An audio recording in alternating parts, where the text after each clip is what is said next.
Capsicum ഇട്ടിട്ട് കറി വെക്കുന്നതിന് നോക്കാം. ഈ കറി നമുക്ക് ഫ്രൈഡ് റൈസിന്റെ കൂടെ കഴിക്കാൻ വേണ്ടി പറ്റിയ നല്ലൊരു കറിയാണ്. നമുക്ക് നോക്കാം ഇതിലേക്കുള്ള സാധനങ്ങൾ എന്തൊക്കെയാണ്. അതിന് വേണ്ടിയിട്ട് ഞാനിവിടെ 1/2 കിലോ ചിക്കൻ എടുത്തിട്ടുണ്ട്. ഈ ചിക്കൻ ഞാനിവിടെ കുറച്ച് ചെറിയ പീസായിട്ട് കട്ട് ചെയ്തിട്ടുണ്ട്. പിന്നെ വേണ്ടത് സവോളയാണ്. അതിന് വേണ്ടിയിട്ട് ഞാൻ ഇവിടെ ഒരു വലിയൊരു സവോള സ്ലൈസ് ചെയ്തിട്ടുണ്ട്. പിന്നെ 3 table spoon ginger garlic paste എടുത്തിട്ടുണ്ട്. അത് ഇഞ്ചിയും വെളുത്തുള്ളിയും രണ്ടും തുല്യ അളവിൽ എടുത്തിട്ട് നന്നായിട്ട് പേസ്റ്റ് പോലെ അരച്ചെടുത്തിട്ടുണ്ട്. പിന്നെ വേണ്ടത് ക്യാപ്സിക്കമാണ്. അതിന് വേണ്ടിയിട്ട് ഞാനിവിടെ ഒരു ക്യാപ്സിക്കം ഇതേപോലെ കുറച്ച് വലിയ പീസായിട്ട് കട്ട് ചെയ്തെടുത്തിട്ടുണ്ട്. ഞാനിവിടെ റെഡ് ടൈപ്പ് ക്യാപ്സിക്കം എടുത്തേക്കുന്നത്. അത് ഇഷ്ടമുള്ള കളറുള്ള ക്യാപ്സിക്കം എടുക്കുക. പിന്നെ വേണ്ടത് തക്കാളിയാണ്. അതിന് വേണ്ടിയിട്ട് ഞാൻ ഇവിടെ ഒരു വലിയൊരു തക്കാളി ഇവിടെ ചോപ്പ് ചെയ്തെടുത്തിട്ടുണ്ട്. പിന്നെ നമുക്ക് ഇതിലേക്ക് വേണ്ട മസാലപ്പൊടികൾ. അതിന് വേണ്ടിയിട്ട് ഞാനിവിടെ 1/2 ടേബിൾ സ്പൂൺ മഞ്ഞൾപ്പൊടി എടുത്തിട്ടുണ്ട്. 1 ടേബിൾ സ്പൂൺ മല്ലിപ്പൊടി, 1/2 ടേബിൾ സ്പൂൺ മുളക് പൊടി, 3/4 tablespoon garam masala, 1/2 tablespoon കുരുമുളകിൻ്റെ പൊടി, പിന്നെ കറിവേപ്പില. ഇനി ഇത് കറിയാക്കാൻ വേണ്ടിയിട്ട് ചിക്കനിലേക്ക് നമ്മൾ മസാലകളൊക്കെ മിക്സ് ചെയ്തിട്ട് ചിക്കൻ നമ്മളൊരു ഹാഫ് ഫ്രൈ ചെയ്തെടുക്കും. അത് കഴിഞ്ഞിട്ടാണ് നമ്മളിത് കറിയാക്കുന്നത്. അതിന് വേണ്ടിയിട്ട് നമ്മളിവിടെ എടുത്ത് വെച്ചേക്കണ 3 ടേബിൾ സ്പൂൺ ജിഞ്ചർ ഗാർലിക് പേസ്റ്റിൽ നിന്ന് പകുതി ജിഞ്ചർ ഗാർലിക് പേസ്റ്റും, പിന്നെ നമ്മൾ എടുത്ത് വെച്ചേക്കണ 1/2 ടേബിൾ സ്പൂൺ മഞ്ഞൾപ്പൊടിയിൽ നിന്ന് 1/4 ടേബിൾ സ്പൂൺ മഞ്ഞൾപ്പൊടിയും, മുളക് പൊടിയിൽ നിന്ന് പകുതിയും, പിന്നെ നമ്മൾ എടുത്ത് വെച്ചേക്കണ 1/2 ടേബിൾ സ്പൂൺ കുരുമുളകിൻ്റെ പൊടിയും, ഇതിലേക്ക് നമ്മൾ ആവശ്യത്തിന് ഉപ്പുപൊടിയും ചേർത്തിട്ട് ചിക്കനിൽ നന്നായിട്ട് മിക്സ് ചെയ്യും.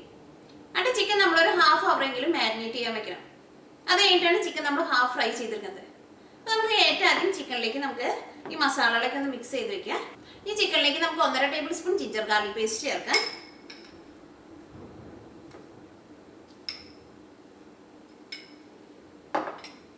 നമ്മൾ എടുത്തു വെച്ചിരുന്ന മഞ്ഞൾപ്പൊടിയിൽ നിന്ന് പകുതി ചേർക്കാം.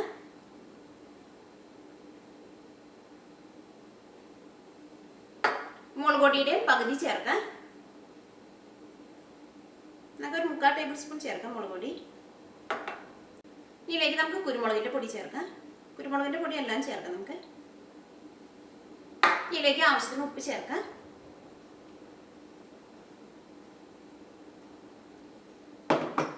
ഇതെല്ലാം കൂടിയിട്ട് നന്നായിട്ടൊന്ന് മിക്സ് ചെയ്യാം. ഇപ്പോൾ ചിക്കനിലേക്ക് മസാലകളൊക്കെ നന്നായിട്ട് മിക്സ് ആയിട്ടുണ്ട്. ഈ ഒരു ഹാഫ് അവർ ഈ ചിക്കൻ നമുക്ക് മാരിനേറ്റ് ചെയ്യാൻ വേണ്ടിയിട്ട് വെക്കാം.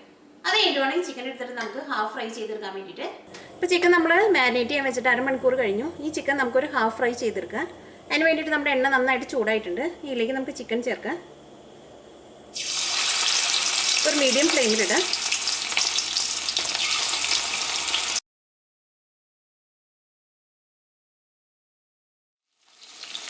ചിക്കൻ നന്നായിട്ട് മൊരിയിച്ചെടുക്കേണ്ട ആവശ്യമില്ല. ഈ ചിക്കനിലേക്ക് മസാലകളൊക്കെ നന്നായിട്ട് പിടിച്ചിട്ട് ചിക്കൻ ഒന്ന് വേവണം. ചിക്കൻ നന്നായിട്ട് മൊരിഞ്ഞിട്ടുണ്ടെങ്കിൽ ചിക്കൻ നന്നായിട്ട് ഹാർഡായി പോകും. അപ്പോൾ ചിക്കൻ ഒരു സൈഡ് പതുക്കെ ഒന്ന് മൊരിഞ്ഞു തുടങ്ങിയിട്ടുണ്ട്. നമുക്ക് മറ്റേ സൈഡും തിരിച്ചിടാം.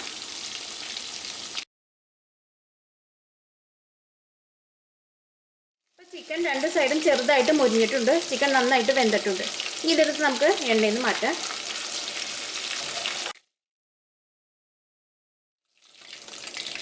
ഇനി ബാക്കിയുള്ള ചിക്കനും നമുക്ക് ഇതേപോലെ തന്നെ വറുത്തെടുക്കാം.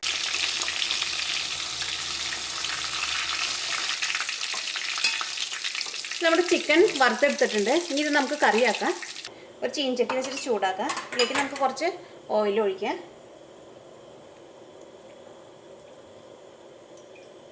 ഇനി ഇതിലേക്ക് ഏറ്റവും ആദ്യം നമ്മൾ ക്യാപ്സിക്കം ഇട്ടിട്ട് ക്യാപ്സിക്കം പതുക്കെ ഒന്ന് ചൂടാക്കിയിട്ട് ഏറ്റവും ആദ്യം മാറ്റി വയ്ക്കും. അത് കഴിഞ്ഞിട്ട് കറിയെല്ലാം റെഡി ആയി കഴിഞ്ഞിട്ട് ഏറ്റവും ലാസ്റ്റ് നമ്മൾ ഈ ചൂടാക്കി വെച്ചേക്കുന്ന ക്യാപ്സിക്കം ചേർക്കും. നമുക്ക് എണ്ണയിലേക്ക് ക്യാപ്സിക്കം ചേർക്കാം.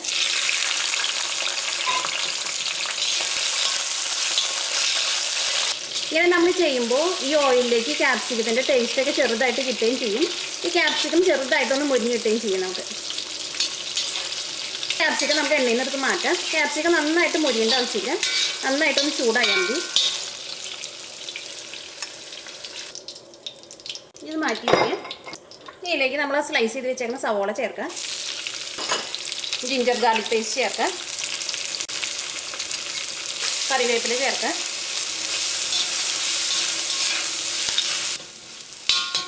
അപ്പോൾ സവോളയ്ക്ക് വഴന്നിട്ടുണ്ട്. ഇതിലേക്ക് നമുക്ക് മസാലപ്പൊടികൾ ചേർക്കാം. നമുക്കൊരു മീഡിയം ഫ്ലെയിമിൽ വയ്ക്കാം. ഇതിലേക്ക് ഏറ്റവും ആദ്യം മഞ്ഞൾപ്പൊടി ചേർക്കാം.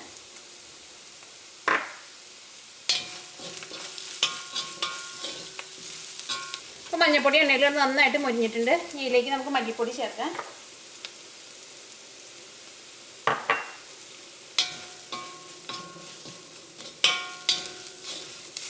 അപ്പോൾ മല്ലിപ്പൊടിയും എണ്ണയിലൂടെ നന്നായിട്ട് മൊരിഞ്ഞിട്ടുണ്ട്. ഇതിലേക്ക് നമുക്ക് മുളക് പൊടി ചേർക്കാം. മുളക് പൊടി നമ്മുടെ എരിവിനനുസരിച്ച് ചേർക്കാം.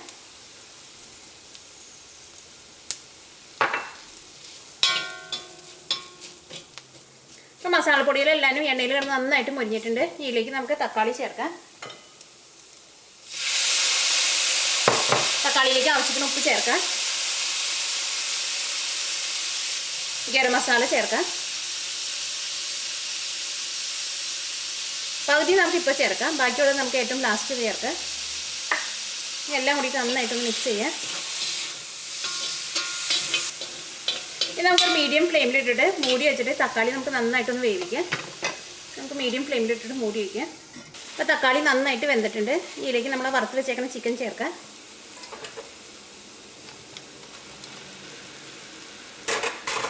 എല്ലാം കൂടിയിട്ട് നന്നായിട്ടൊന്ന് മിക്സ് ചെയ്യാം.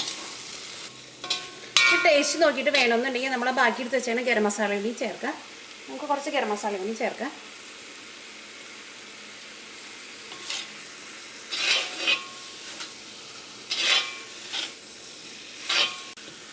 ഗരം മസാലയും മുളകിൻ്റെ പൊടിയൊക്കെ നമ്മൾ ടേസ്റ്റിനനുസരിച്ചിട്ട് ചേർക്കാം. ഇതിലേക്ക് നമ്മൾ വറുത്ത് വെച്ചേക്കുന്ന ക്യാപ്സിക്കം ചേർക്കാം.